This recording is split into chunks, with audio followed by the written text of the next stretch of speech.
Welcome to the Show Me Podcast with your host, Jeff Livingston.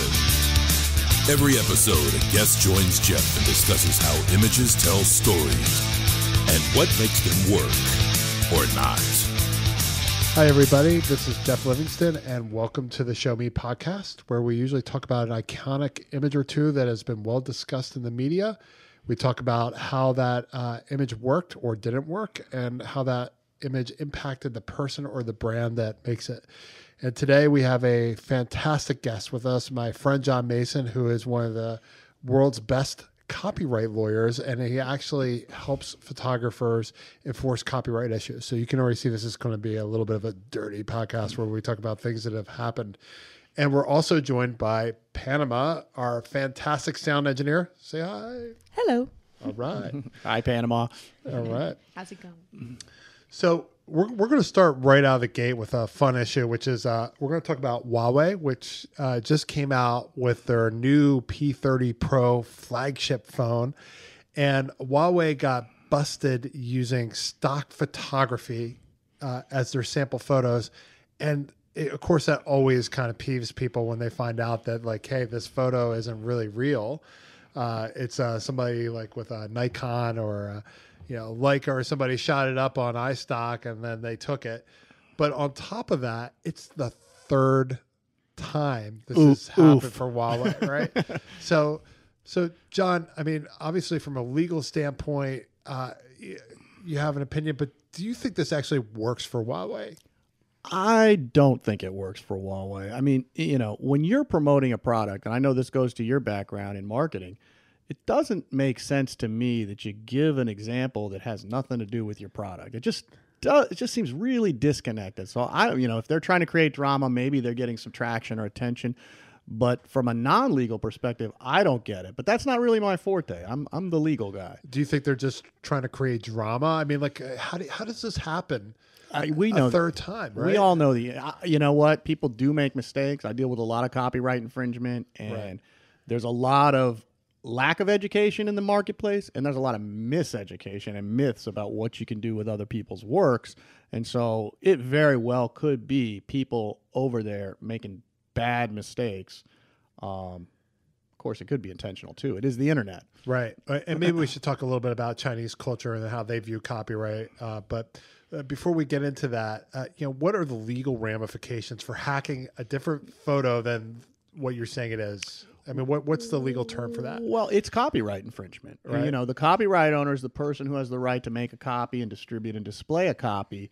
And if you come along without permission or authorization and you do one of those things the copyright owner gets to do, that's technically copyright infringement. Right. So without a license of some kind, they're violating copyright law. So in this case, though, they did take some stock, right? So is that false advertising or? That's exactly. So where they get the license under the stock agreement, so they are technically authorized, though you'd have to look at the terms to see if they're allowed to do this kind of advertising or promotional usage. Right. You then have to look at what's really going on here, because there are other areas of law that are intended to protect consumers from this kind of misrepresentation in the marketplace. They call it false advertising or unfair competition. In the federal law, it falls under trademark law, and there's a whole broad area of this that covers this kind of false statement in the marketplace about a product or a service, and that's exactly what's happening here. And when I look at the photography, I mean, it's not really, it's, a volcano exploding, for example, with a magnifying glass and the rest of it distorted. It's not really, it's awesome, but it's kind of like awesome in the way that, anybody that's got a nature bug on them could go do that and jack it up on Lightroom or Adobe or some other filtered program and then, throw it up on Instagram and say, look, I took this. And I guess that's the point. But it's confusing to me. You would think that if they have a product where they're really trying to promote the photography aspect of it, you take that product out and you take the shots you think would work. Right. Here, it looks like they just went and found the shots they wanted, and they didn't even have them on their own product. Right. For some of them. Well, let's talk about iPhones, because iPhones have a similar issue, at least in my opinion. Yep. In the sense that, shot on iPhone or iPhone around the world. It's, I think, one of the current campaign where they're showing these fantastic photographs taken with an iPhone. But are they really taken with an iPhone in the same sense that when you buy an iPhone, you get it? Not really. And if you look at those ads carefully, Mac and Apple, they're very sophisticated and they have great legal teams that vet all of this stuff. There are disclaimers buried somewhere in these various advertisements that are going to say something along the lines of the equipment, it may not be the same as shown, or additional equipment or enhancement may have been involved, which is sort of the barest minimum legal disclaimer you can include to then misrepresent what you're doing in the marketplace. So it's similar to the highway, and I always pronounce it incorrectly, situation, only at least Apple's telling you somewhere in the fine print, hey, it's not exact. Well, isn't that like calling like a NASCAR stock car a Toyota Camry? Very similar, yeah. Right? Yeah. I mean, it's just ridiculous. So for people that don't know, what Apple tends to do is they hire photographers who would basically take the phone and then they turn the phone into a sensor, a camera sensor. They use a sensor that's in the phone. However, they're putting on lights. They're using lenses on top of it. They've staged triggers. They put the iPhone on a tripod. They get models to come in. They do the whole 9 yards. I mean, like you would if you were marketing a Nikon or any other type of camera. Sure. You would stage a photo shoot to highlight the camera, but it's not the iPhone as the iPhone. It's still, again, it surprises me because I've worked with photographers for more than 20 years, and fine art and commercial and a variety of different types, and they all are stunned at the advances in technology in the handheld devices and in the iPhone in particular. And so it's almost as if you don't need to do this. Your product is good enough, right? But who knows what's in the minds of, they're the ones selling them all, not me. So they're doing something right. It's okay. I mean, but this is why I got a Google Pixel, right? Right. What about you? What do you got? Panama? I've got a Pixel also. Pixel And 2, Pixel 3? I love it. Pixel 1. Ooh. I'm a little bit behind. I'm still iPhone. Are you? Yeah. Oh, John. I don't, and I don't even use 80% of the capacity, but I like it. That's pretty cool. So do you think iPhones and phones are actually capable then of taking professional quality photos? I do. Yeah. I mean, you have to know what you're doing with it, but I think the technology is certainly there, and a lot of the professional photographers I work with claim the same thing. Now, would they use it for certain shots? No. There's tools and other technology and things you can do to enhance the capability, but the core technology is there. Yeah. No, I've definitely taken some good shots with one too. It's kind of like cutting a steak with a butter knife, but you can still get it done. All right. Well, let's talk a little bit more about copyright issues just generally. And for those that are not photographers who are maybe marketers or listening, or people who are just normal people that like stories and photographs, talk to us a little bit about what copyright infringement is as it relates to photography today in 2019. Sure. And I think a little bit of my background might help. So I've been doing this for 20 years. I'm an art and entertainment and intellectual property lawyer, really philosophically oriented towards the creators. So if you're thinking about a fight over copyright, I'm plaintiff's side. I'm usually the one who's helping the creator go after the person who ripped them off. That's the way I kind of think about things philosophically in my practice. And we do litigate and we go to court, and we've had a lot of cases and a lot of matters involving photographs and copyrights, but all types of artwork. We also do transactional work, so contracts and things like that, licensing. Copyright is what it sounds like. It's the right to make a copy. It's all federal law in the U.S. Congress thought it was so important that we weren't going to let the states dabble in it. It's all federal law. It's the right to make a copy. It's not just one right, though. Think of it like a bundle of rights. It's the right to distribute the copies. It's the right to make derivative works. And that means a work based upon or incorporating your pre-existing work. For certain dramatic types of things and musical things, it's the right to perform and such. But for visual arts like photography, it's really about not the original necessarily, but the copies. Because when copies are made of many types of works, that's where the commercial elements come into it. Even fine art, right? You can sell a painting for a lot of money, but if you can sell 10,000 lithographic reprints, you're seriously commercially exploiting it. Right. So, and you've represented numerous people during this. Let's talk about a famous photograph where that's happened. Michael Yon's photo, I'm looking at it right now, where you have an American soldier holding a child that has been wounded in some way. There's blood in the blanket. And the person has got the soldier has their head to the child's head. It's just heartbreaking and precious. But this photo apparently is one of the most hacked, abused photos ever. Tell us about that. It's hard. I don't know how you judge quantitatively ever, but we've had a lot of issues with it. This photo is a remarkable, iconic photo. Michael embedded with combat soldiers in Iraq and Afghanistan for many years. He's a former Green Beret. And he brought a camera and he blogged and he published his photos and text online for people back home who didn't think they were getting, the story of the wars through the mainstream media or through the Green Zone in Baghdad in particular. This photo was taken in Mosul when insurgents were attacking children. And the reason that they attacked the children was because they felt that dead children would make the populace turn against the Americans. And so the American soldiers would be handing out candy and they'd drive a car bomb into 40 kids instead of attacking the U.S. soldiers. In this instance, Major Beeger there picked up, Mike just took this quickly on the scene.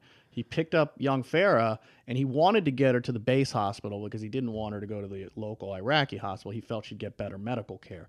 And this photo, when someone who's embedded with American troops in combat takes a photo, the PAO, the public affairs people in the military, they need to look at the camera and they need to check it for security and OPSEC types of things. And Mike knew that, and he gave them the camera, and they picked this photo out of his many hundreds of photos that day, and they said, "This is amazing." Right. And they said, "It is amazing." Yeah, they said, "Could we use this photo in our local IO or information operations work, meaning media? Could we use it in newspapers and on TV to show an American soldier trying to help a hurt Iraqi child?"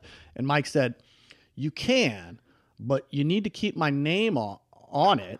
It's my photo, and you're only authorized to use it for that local purpose, right? No distribution anywhere outside of Mosul, and only for just real local limited purposes." Right. Well, they put it in a press release. They sent it to every media company on earth. They called it a U.S. Army photo. They took his name off, and it was above the fold on the front pages of hundreds of newspapers 2 days later. It was a mess. So when you clean up something like that from a legal perspective, are you contacting every individual media outlet, or how does that work? I mean, that's a nightmare, right? It's crazy. So, when I started doing this, and I've watched the internet and digital distribution evolve, and so I've been lucky in my career to see the beginnings of it and now to be dealing with it in 2019. And it gets crazy because, particularly with a photo, right, a digital file like that's so easily transmitted. Luckily, copyright is a strict liability tort, which means anyone that does anything with the photo that violates the rights of the copyright owner is directly liable. And so you don't have to go, you can go to anyone in the chain of distribution. You don't have to go to the source, or you don't have to go to the end user. And so in this circumstance where I had relationships with media companies, we went to some of them and resolved it quickly. But in the end, many of them said, it's not our fault. The Army gave it to us. Right. Army photos are public domain because it's part of the government, the U.S. government, which doesn't own copyrights in its works. And we relied on that. So if you got a problem, talk to the Army. So I ended up talking to the Army. How'd that work out? It was interesting, It was a bureaucratic job? It was bureaucratic and legal. So we had a lawyer assigned to it who handled licensing matters for the Army and knew about the intellectual property issues. And he relied on the embed agreement. So when a journalist from the New York Times or an independent like Mike embeds with a combat troop, they sign a one-page embed agreement in which they waive and release the military and the U.S. government from injury to life, limb, or equipment. Right. And he said that applied to copyright. Nice. And I said, I don't think so. And I said, are you going to tell me that if the Army uses the Washington Post or the New York Times or NBC or CBS's content, that you're going to rely on that embed agreement and that you, the Army, can redistribute their work? And he said, I'm not going to have to talk to their general counsels. And I said, I guarantee you will. And we had the Reporters Committee on Freedom of the Press put out a press release the next day. Wow. Yeah, it got resolved. That's cool. And I know you can't disclose specific amounts, but how much are we just generally? How much money or how many damages were we talking about? Well, damages in copyright are interesting because where you don't have a registered work, Congress wants you to register these works with the Copyright Office. They're incentivizing you to do it. You can't go to court without a registration. The Supreme Court just affirmed this again a couple weeks ago and said if you don't have an issued certificate from the Copyright Office, you can't step foot in a courtroom to enforce your rights. You can register it after the fact, though. The default for damages without the registration that predates the infringement is net profits. But then, first of all, for certain copying or infringement, how do you even quantify profit? Right. And then for other things, do you want to be at the mercy of how good a business person the person who ripped you off is, right? Like, man, I hope he sold a bunch and I hope he has a high margin. Hope it's Jeff Bezos. That's right. Sorry, we're in the Washington Post building right now. I should probably be quiet. Some drone's going to land on me or something. Careful. Right. So do you want to be at the mercy of the business acumen of the infringer? There are alternatives. Right. If you register the work prior to the commencement of the infringement, you can get up to $150,000 for willful infringement per work per infringement. Plus, you could get attorney's fees, which changes the whole landscape. I will say that for certain types of infringements like this one with the Army, it's significant settlements. Wow. We didn't have to litigate. And before we move on, let's give a shout out to Michael Yan, again, the photographer of the photo that you will, if you're watching the video version of this, have seen a copy of during this podcast. Thanks, Michael. We really appreciate you letting us use this for this particular limited use, particularly given the issues you've been through. Yeah. So and since then, right, the Army used it and it got a lot of attention. It's appeared on Mike's cover of one of Mike's books, but it's been used without permission by, we've had congressional candidates putting. Can't imagine that. I know. Thousands of flyers of this photo up in the neighborhoods of their opponents and using it, in somewhat tasteless political ways that Michael really had me go after aggressively to stop. He has a real sense that this photo should only be used in certain manners. But it was used in one of those.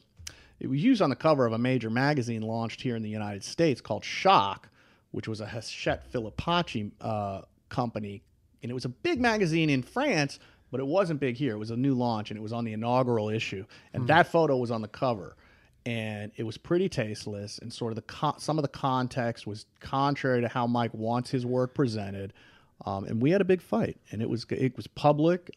He has a large readership and following, and they got involved, so there was a PR element to it.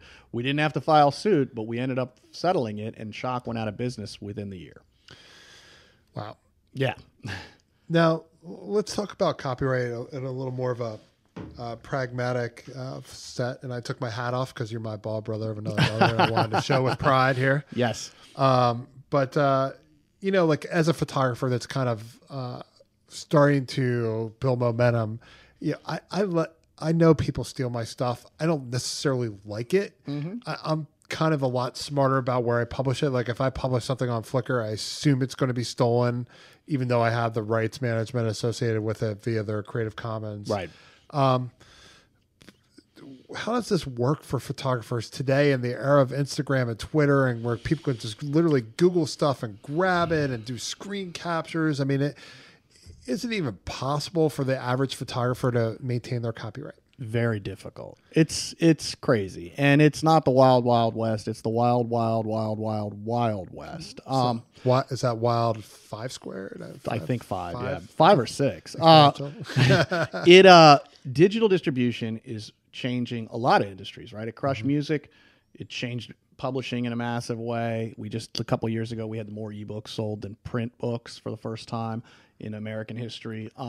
And digital distribution with photography, because of the files, is rampant, and everyone knows this. And the real question is, there's an assumption I think photographers have to make, is that once you make the work accessible, if someone wants it, they're going to right-click on it. This is a miseducation, lack of education issue, because people think if they find things on the internet, somehow it gives them the ability to use it. Right. And so many times with smaller companies or smaller types of infringements, the answer is, I found it in a Google search. Why isn't that okay? And then I'm, as I resolve the dispute, educating the person on the other side of the table, hopefully not a lawyer, but sometimes that's not how it works. And so, accessibility is the first stage. The sad part for all artists and creators is, you mostly have to police your own marketplace. There's no law enforcement out there to help you. If for me, I mean, I look at that and I'm like, okay, am I going to really go get this guy for a few $100? I mean, they're going to probably just.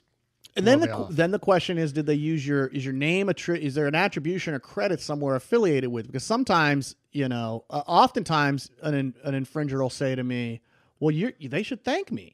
Yeah, I'm promoting them. I'm promoting them, their name wouldn't even be out there. And I say, of course, that's not exactly how it works, but thanks anyways.